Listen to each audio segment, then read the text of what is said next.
Vullnetarizmi vlerë e shoqërisë ka qenë tema e një aktiviteti të zhvilluar në Universitetin Fanoli të Korçës. Ky takim ka për qëllim nxitjen e bashkëpunimit për krijimin e një regjistri të përbashkët të vullnetarëve në funksion të institucionalizimit të tij, si një mjet që do të ndihmojë në identifikimin e vullnetarëve në territorin e qarkut Korç, ngritjen e kapaciteteve të vullnetarëve në fusha të ndryshme veprimtarish, si dhe projektimin e vullnetarëve në komunitet dhe në tregun e punës si një kapital human me aftësi dhe vlera të çmuara për shoqërinë. Është një temë e cila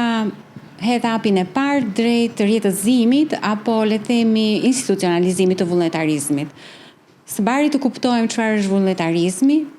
sa i rëndësishëm është ai në një shoqëri që po flitet dhe po komentohet shumë si një shoqëri e bazuar tek individualiteti, te individualizmi,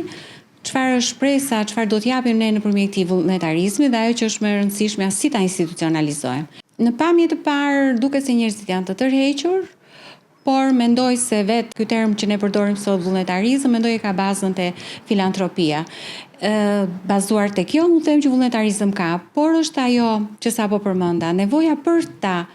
sjellë në vëmendje dhe për ta institucionalizuar, pra për ta krijuar një formë e një rjeti vullnetarësh. Në këtë takim kanë marrë pjesë përfaqësues nga shoqatat, të cilat veprojnë në qytetin e Korçës, përfaqësues të pushtetit vendor, student e pedagog të Universitetit Fanoli. Ata kanë diskutuar mbi mënyrat e promovimit të vullnetarizmit, duke e vlerësuar si një punë mjaft të vlefshme për shoqërinë, por edhe për vetë ata që shërbejnë si vullnetar në fusha të ndryshme.